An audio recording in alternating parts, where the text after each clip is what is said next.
In this video, I'll go over a very brief introduction to Unreal. We won't spend much time going into too much depth into any specific section of Unreal, but we'll cover the very basics to jump in and start creating scenes. This is usually what you'll see when you open up Unreal. And this is going to be what template or what kind of project you want to create. In this case, we're keeping things simple. We're going to go to Games. We're going to select Third Person. So we'll create the components to be able to click play and run around our scene with a character in third person mode. So we'll start off with that as our template. And here's where the project's going to be saved on your computer. And then here's the project name. So I'm just going to call this my first project and then click create. And if the project already exists, you may see that it has this warning. So you might have to name it something different. So maybe I'll call this my first project 1 and then click create and it will create that new project. Unreal will restart and it will create that new project, and this is that project. You can see up here it says my first project 1, and that is my project that I just created. Now before we go into a bit of an overview of Unreal and its interface and how we can start modifying our scenes and adding in objects, there's one thing that will be fun to know and important to know if you want to run around your scene or play in your scene.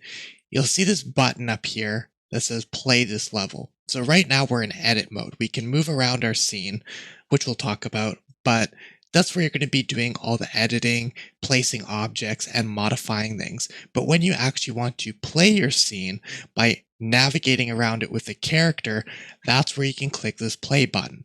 When you click that, it will spawn you as your character. You'll be able to control the character, run around the scene, all the physics will be calculating. So if I click that play button, now I can press W to go forward, A to go left, D to go right, S to go back. I can run around my scene with this character, press spacebar to jump, and kind of interact with the environment or whatever my scene is with this third person character. So that's pretty cool. You can use the mouse to look around as well, or kind of turn the camera in different directions. And if you want to exit this mode, you can press escape on your keyboard and it will go back into the editor mode where you're not controlling your character. Now, for some reason that doesn't work when you click play. It could be that you have a different project that doesn't have that third person character set up in the scene. But another thing that it could be is it could be going into simulate mode instead of play mode. And I just want to mention this in case you run into that problem.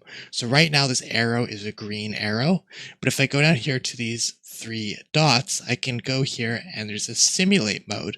Now simulate mode is the same as play mode, but it doesn't spawn you within your character. It starts the game physics, it does everything the game would normally do, but it doesn't spawn you as a character. So I could go over here and move these boxes and have them react with physics, but I'm not spawning from my character. So if you notice that that is happening, you can see now that there's these gears by this play button. Whenever I click that play button now, it's simulate mode, it's not play mode. So if you want to go back to play mode or have that button go back to play mode, you have to go here to these 3 dots and go to selected viewport, just a normal arrow. And if you go down here to simulate, it'll set the default to simulate. So if I go back to selected viewport, there, I can spawn and run around as a character. When I press escape, this is back to play mode. So what will we be covering? We're going to first start off going over navigation, how to move around in the editor, and how to manipulate or modify objects in your scene. Then we're going to take a look at basic actor creation, so creating things like lights or simple objects. Then we're going to go over how we can import and export objects from our scene, how we can import models that you may have made in Blender or other 3D softwares, how to import textures.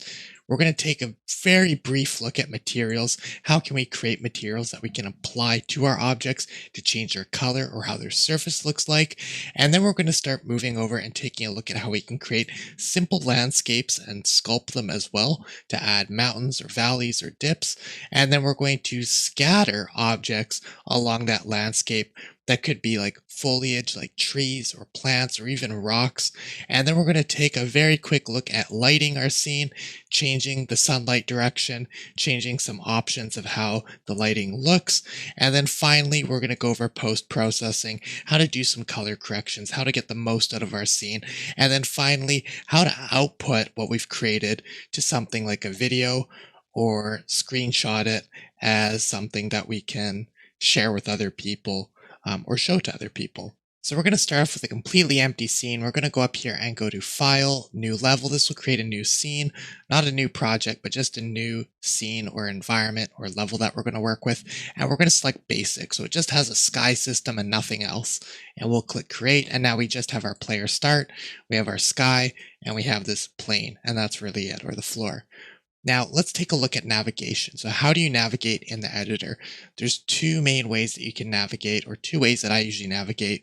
You can hold right click on your mouse and that will give you the ability to move the camera and look around. And then you can press W to move forward, S to move back, A to move left, or D to move right. You could also use the arrow keys and it will do the exact same thing. I find this the easiest way to navigate because you can just look at whatever direction you want to go and press W. So it's really just holding down right click on your mouse, use your mouse to look around, and press W to move forward in the direction that you're looking. Now, if you're not holding down right click on the mouse, you can't move the camera by moving your mouse. You then get this crosshair, and this crosshair can be used to select things. I can select my player start. I can select this light, which is our directional light or our sun, or I can left click and select the ground. Now this will allow us to select these objects to move them. So we have this little manipulator to move those objects, but there's also another way we can rotate our camera around these objects or things that we select. And that is by holding Alt on your keyboard and holding the left mouse button. And if you hold down Alt and the left mouse button and you move your mouse, you'll be able to rotate around the center of the world or whatever object you've focused on. So as an example, I'm going to click on this player start and press F. And when you press F on an object, it will focus it to your camera view. And now if I hold Alt and left click, I'm rotating around that object. If I were to click on the floor and press F, it will frame or focus it in our view. And if I hold Alt and left click, then I'm rotating around that whole floor object. So if I go back to the player start, now I can't really see the player start so well, but my outliner here shows me a list of everything added to my scene. And I can see the player start there. So I'll click on player start, press F, you'll focus the camera to it. So a very quick way to focus on specific objects and kind of move around your scene or focus on a part of your scene based on a selection that you have. Now to build upon that, if we hold just left click and nothing else, we can move the mouse to move forward and back and look left and right. If we just hold right click and nothing else, we can just look around. If we hold middle click and nothing else, we can pan our camera. And if you use the scroll wheel, you can zoom out and zoom in. Now, if you are holding right click and you're using the arrow keys or W, A, S, and D to move around, you might move too fast or you might move too slow. So to modify how fast you move, while holding right click, you can scroll your mouse wheel up, which will increase your move speed, or you can scroll the mouse wheel down and then move, and that will make your move speed slower. If you look up here to this number, when I'm holding right click and I scroll the mouse wheel, it will change that number, and that's your camera's move speed. You can also click on it here and modify it manually. So that's kind of how fast your camera is moving. Now, what about adding an object to our scene? Let's create a very simple object. We're just going to go up here to where this plus is quick add button, and we're going to click on it and we're going to go to shapes and create a cube. So there's our cube. And by default, it creates kind of at this location here. And you can see that on the right side of our screen here, when we have this object selected, we see details. This details dialog will show you the details of any object you have selected. If I select the light source, I get settings for the light intensity, its location, rotation, and scale. If I click on the cube, I get the same options or similar options, but about that cube. I get an option here for what is the mesh of the cube, what is the material applied to the cube, what is its location, rotation, and scale. And you can see its location is these numbers here in X, Y, and Z.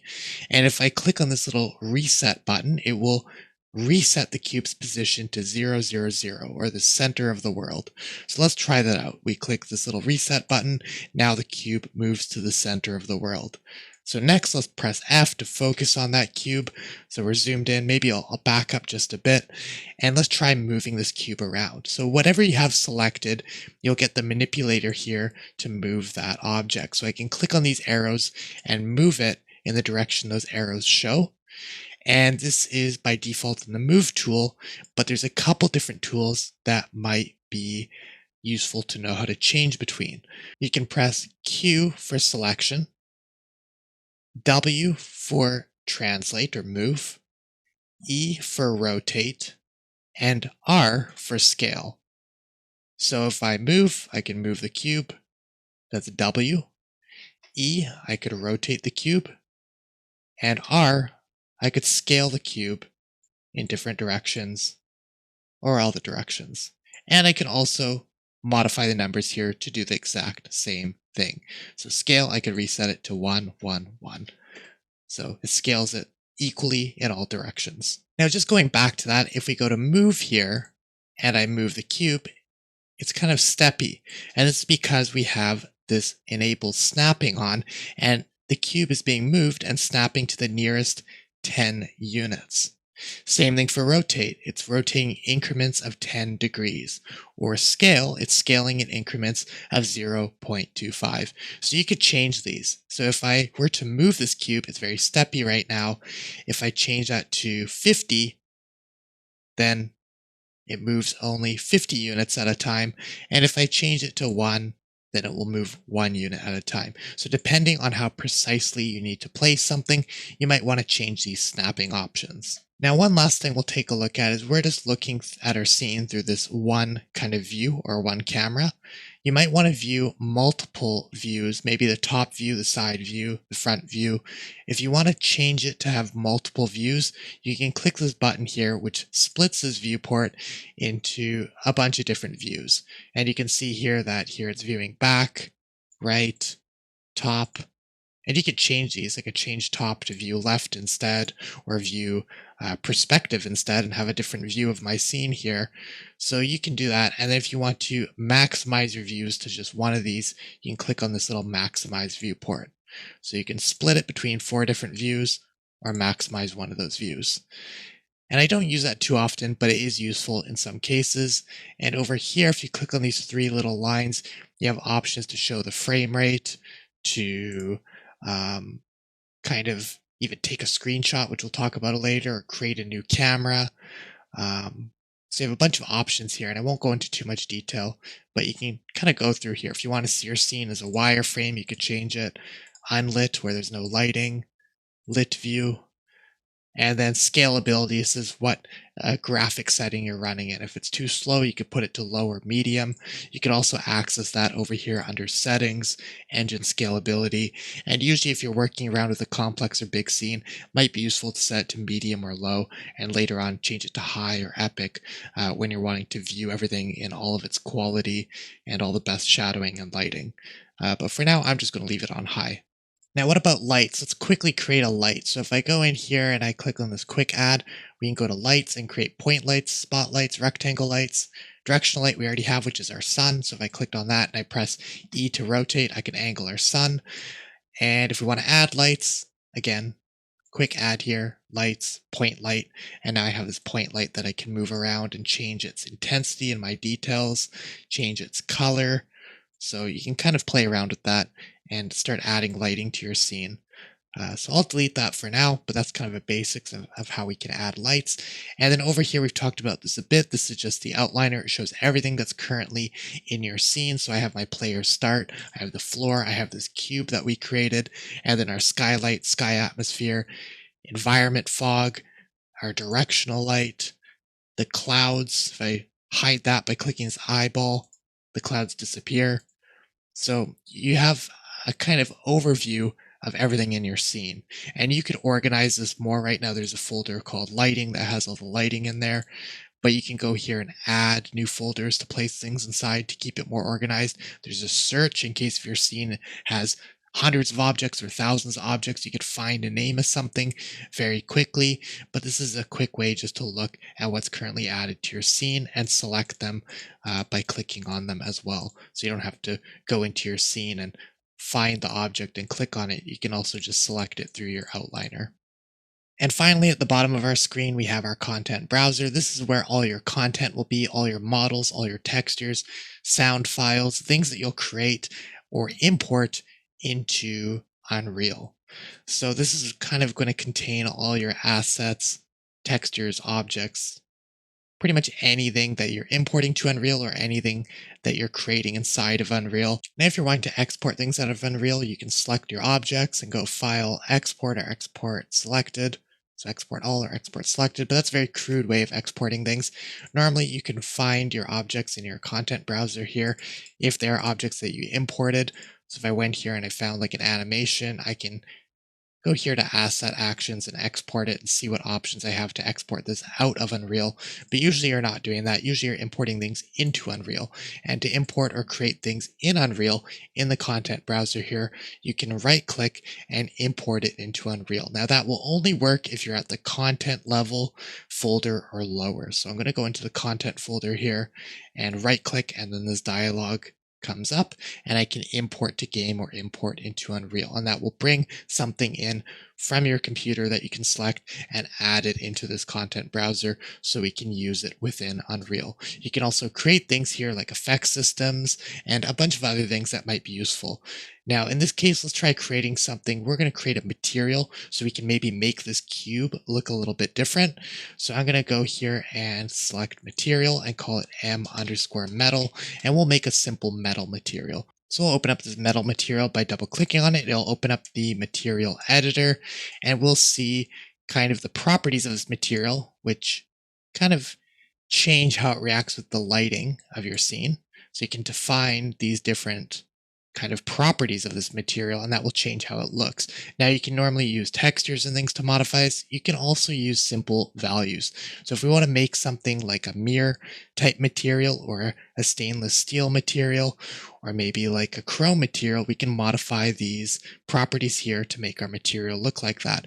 Right now, it seems to look like just like a dark plastic. And we'll talk a little bit about why, but I won't go into too much depth about this.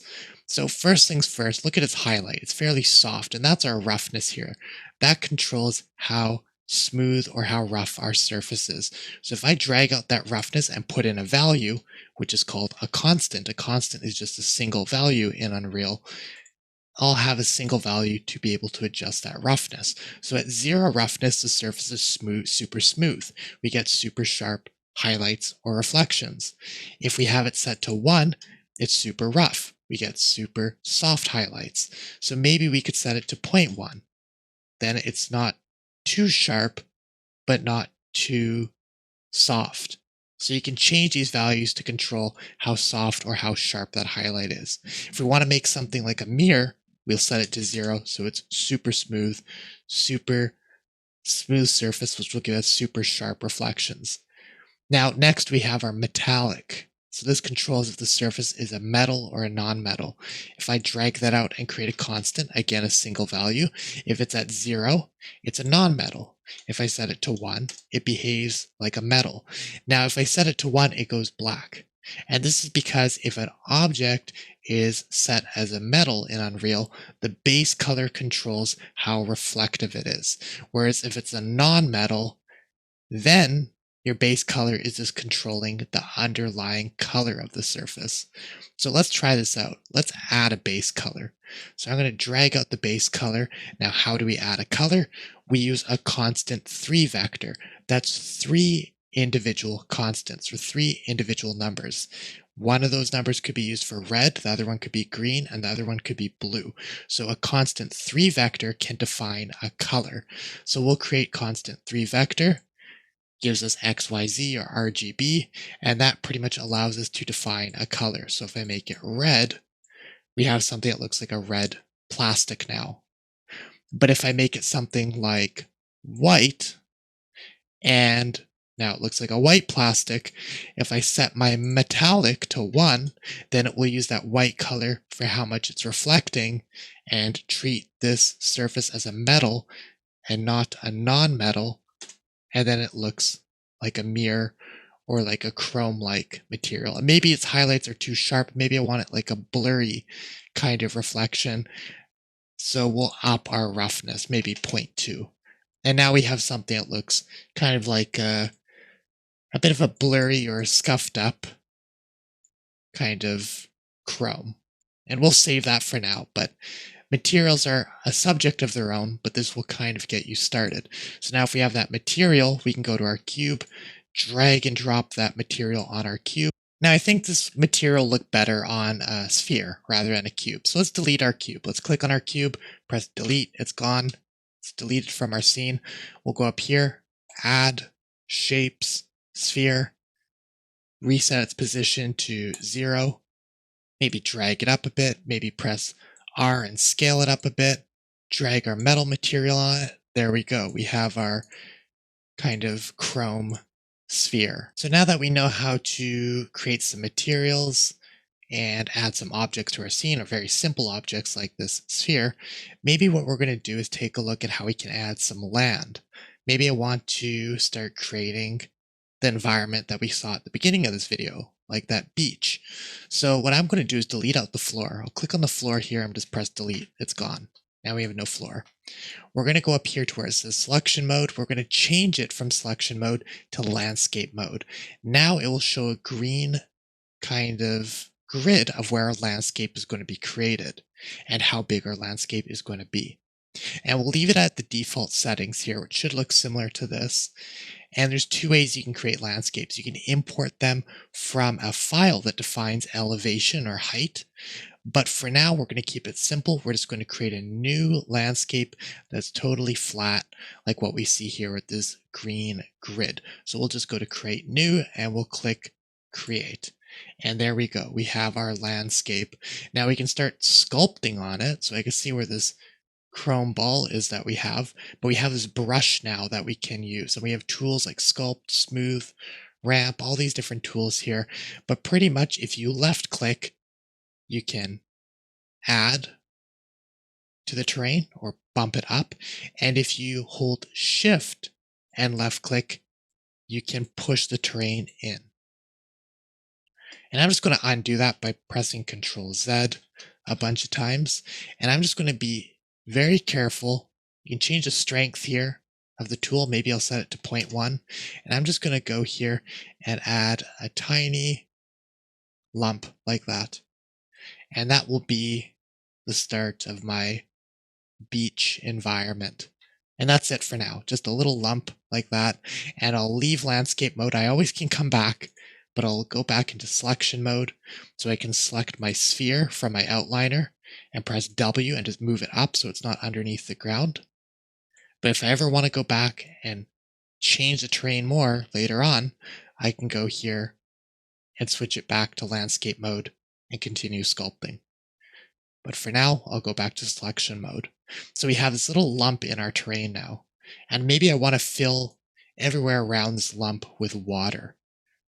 So there's a couple ways we can do that, but we're going to look at the easiest way to make this work. And we're going to have to enable a plugin to do that. So the very first thing we want to do is save our scene. If you go up here and go File, Save Current Level, it only saves the level. So I can give the level a name, this map a name, and I can call it Island. And that saves the level.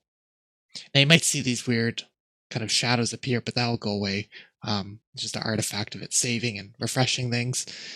But that only saved the level. It didn't save this metal material I created or any other objects that I may have imported.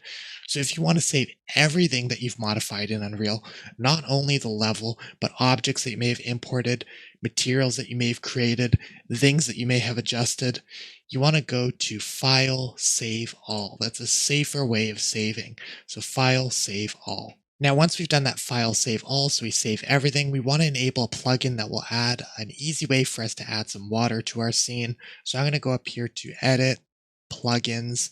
We'll get a window that pops up that looks like this.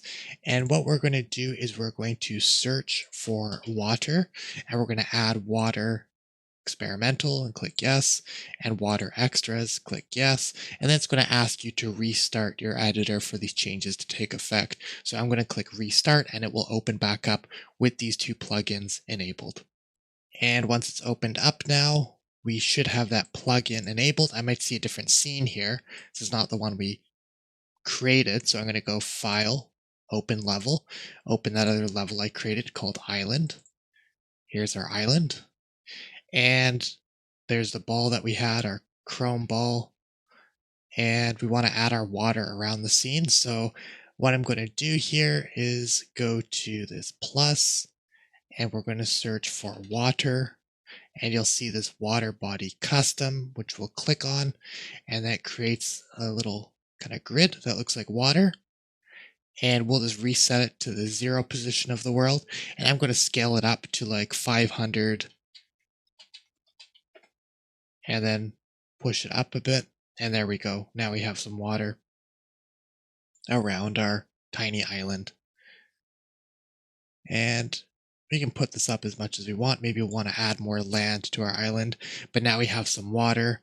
We have our chrome ball, and we have our tiny landmass. So pretty cool. Quick way to create some water. And this water is really just a fancy material applied to a plane. But it's nice that Unreal has that kind of for us. There's a bunch of other things you can do and add, but again, we're keeping this simple. Now let's add some sand to our landscape. So what we're going to do is import a texture into Unreal. And if you look at the Patreon, which there's a link to in the description down below, you'll find these resources available for you to test out, or you can use whatever textures you have as well, or you could grab some things from Megascans if you're using Unreal. There's also a ability to right click and add Quixel or Megascans content as well. But we'll use this sample that I have added. So I'm going to right click, create a new folder. I'm going to call it sand, and I'm going to go into it, and we're going to import our sand textures. So I'm going to right click and go to import to game, where I have my textures, and I'll be able to select my textures and click open or import, and very shortly it'll add them into our content browser here. So I have my sand for the diffuse or color channel, the normals which change how light interact with it, and then the ORDP texture as well. And there's sometimes textures that you'll see called ORM or ORDP in this case. What does that mean? These are packed maps where each channel, red, green, and blue, store a different bit of information. So if I open this up, this is the sand ORDP map, and what that means is O, which stands for occlusion, is the red channel. R, which stands for roughness, is the green channel, and DP, which stands for displacement or kind of the height of the surface, that is stored in the blue channel. So if I were to look just at the red channel, that's our occlusion. If I look at just the green channel, that's our roughness. If I look at just the blue channel, that's our height or our depth. It's 3 different bits of information packed into one map where each color is a different attribute or a different bit of information. So that's what these ORDP textures are and why they look so weird. And same thing, if you see ones called ORM, it's the same thing, but the red channel is occlusion, the green channel is roughness, and the blue channel would be metalness. ORM, M standing for metalness, ORDP, DP standing for height or displacement. So that's kind of why those channels are named that way. Now you can also have packed maps that hold other bits of information, but that just gives you an idea of what packed maps are. Now, trying to make our sand material, or going back to that, we have to create a new material. So I'm going to right click here in the content browser. I'm going to click on material. I'll call it m_sand. We'll open up our material editor here. We have our kind of nodes that we can connect up here. And for our nodes that we're going to connect, we're going to import our textures. So I'll drag in the sand color or diffuse, the sand normal, and the sand ORDP, and we'll connect these up. So the color goes to base color, the normal goes to normal, and this last one here is the packed map. Red channel occlusion, green channel is roughness, and the last channel is kind of height or displacement, which we're not using right now. And if I save this material, there we go, and I close it. Here it is. I can drag and drop that material onto the landscape, or I can click on the landscape if that doesn't work. Scroll down to where it says landscape material and drag and drop that material in. And there we go. We have sand on our landscape now, but you could see it's maybe tiled too much. So how can you adjust the tiling of it, or how many times it repeats? Well, we can open up our material, and what we can do is where it says UVs, that's how it's mapped to the surface, or mapped to the UV coordinates of our landscape. And there's ways that we can kind of modify that, but maybe for our landscape, one of the simplest ways to adjust this would be to use a node called landscape layer coordinates. So I can right click and search landscape and go to landscape layer coordinates and connect this up to all the UVs of these textures. And this will modify how these textures get mapped to the surface. And this landscape coordinates node will have a mapping scale, which will allow me to change how many times these textures repeat on that landscape surface, or how much they repeat over a certain distance. So you can change this to kind of whatever you want, whatever looks good, but I'm going to set it to 3, and that should roughly set it to tile the texture over every 3 meters or so. And if I click save and I look at this now our sand isn't tiled as much, and that feels much better for our environment. So you can change that, if I set it to 5, then it will map that sand over even a larger area before it repeats. I think 3 works pretty good, so I'll just leave it at that. On the Patreon, you'll find some little free samples that you can use, or you can use whatever objects that you want, but we're going to go in here, back to the content folder. I'll right click and create a new folder. I'll just call it rocks, and we'll import, or right click, import to game, and we'll import some rocks. And we'll select our rock objects and textures we want to import and import them in. And you'll get something like this because we're importing an object as well, not just textures. And we can really just say import all, and it will bring everything in. So I'll have my rocks, the 2 rocks, beach rock C and beach rock E, and then the texture that can be used for both of them. This texture actually contains 3 different rocks on it. And we'll have the materials already here for beach rock C and beach rock E. So we can just open each one up and connect up the textures, or really we could delete kind of one of them and just use one material applied to both these rocks. So maybe we'll do that. We'll delete this material here and just have one of them, and I'll just rename it to m_rocks.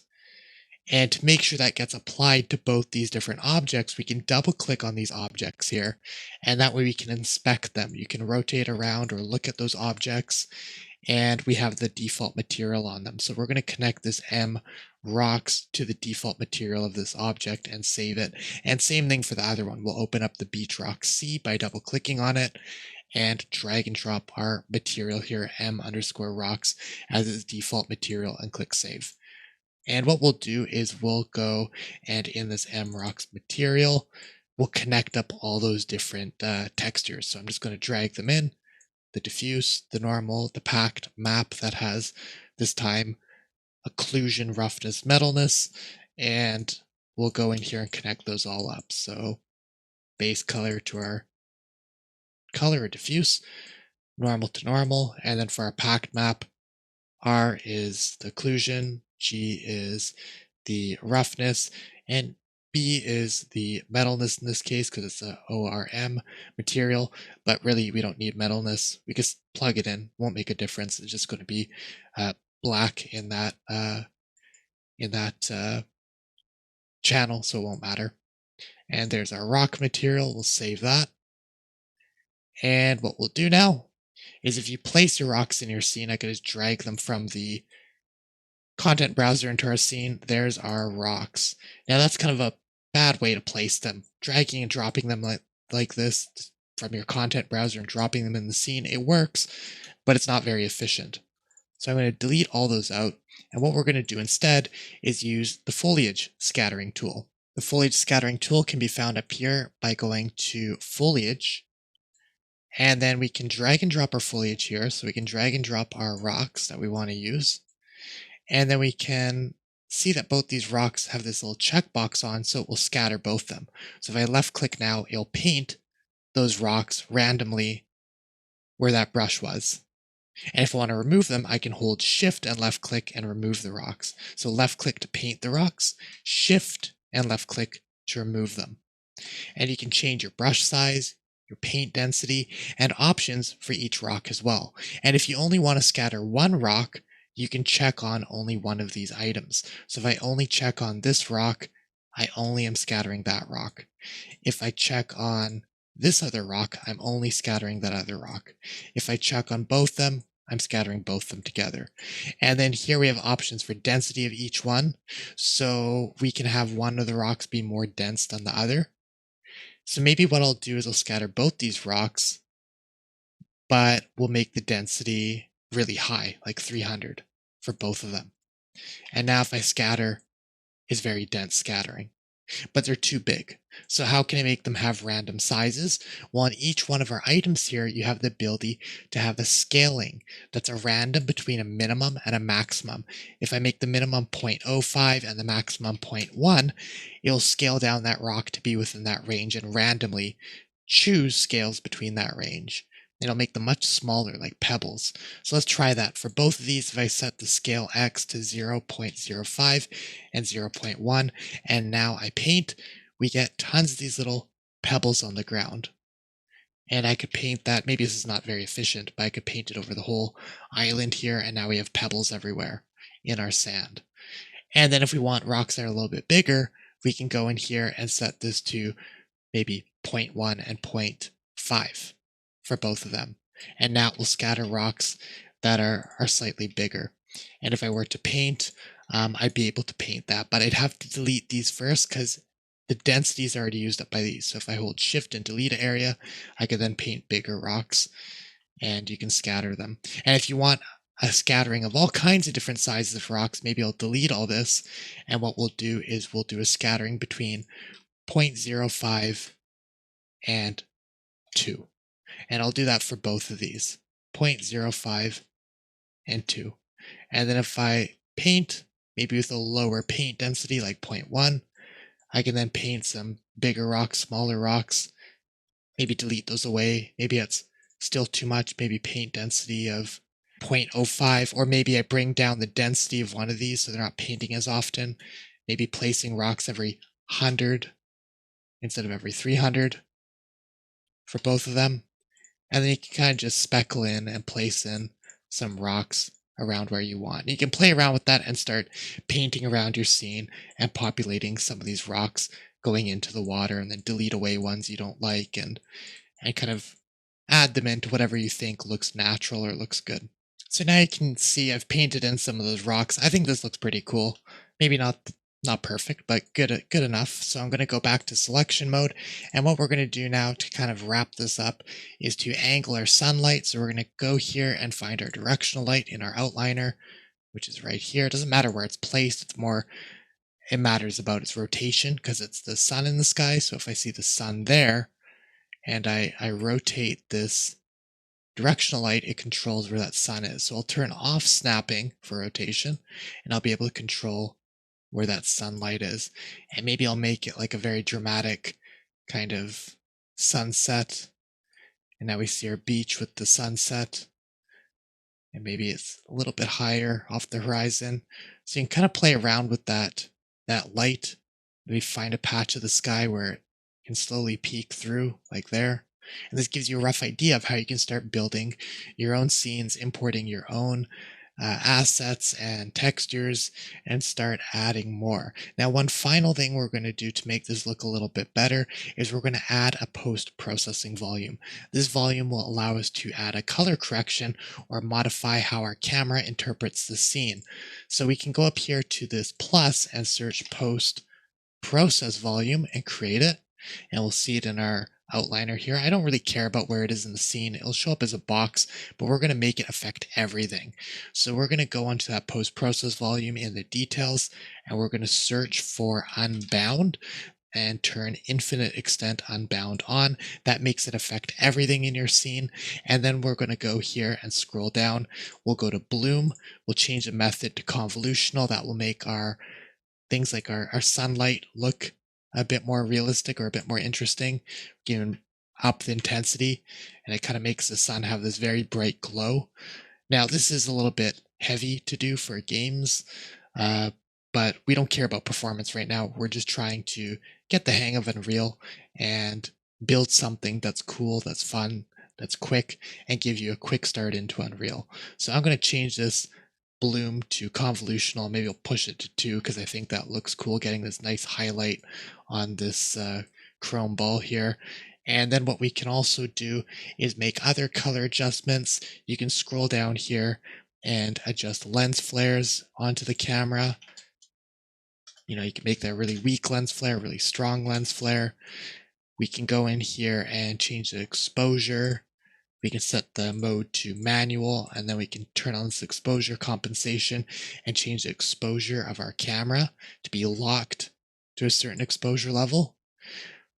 And then we can also go down in here and change color grading. For global, you could adjust the contrast, or you could adjust the saturation. So you could do all these different color adjustments really easily to get a cool looking scene. But one thing you can also do now is run around the scene that we created with our character by clicking play. But we'll have to make sure that our player start is not below the ground. We have to place that above the ground. And if you don't see these icons, you can press G on your keyboard to toggle the view of those icons in the editor. And I'm just going to make sure this player start is above the sand here, and then I'll click play.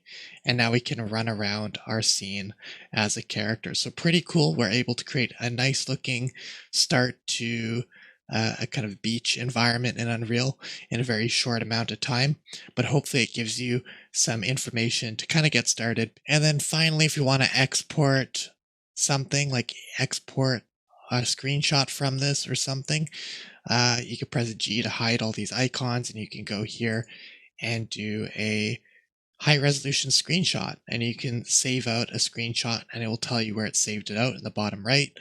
If you want to save out a video, well, then you're going to have to create most likely a level sequence, which you'll have to give a name to, and then you'll get a time bar, and you'll be able to key cameras along here and then save out your movement. So as an example, if I were to go here and click here and click create camera here, Cinecam or camera actor, I have a camera created. I can drag it into this sequencer, but first I have to create a camera cut track. So I'm going to go here to track, camera cut track, add my camera, key the camera or add a key to it. So I'll go on the camera here, add a transform, which is movement of location, rotation, scale, key it. And then I can look through that camera. So I'll go here to perspective, look through the camera instead. And then I'll go to another frame, maybe like frame 120.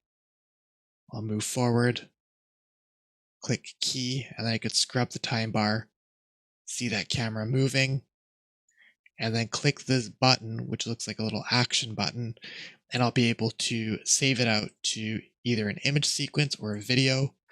And then you can just click capture, and it will capture those frames of that animation and store it as a video file or an image sequence.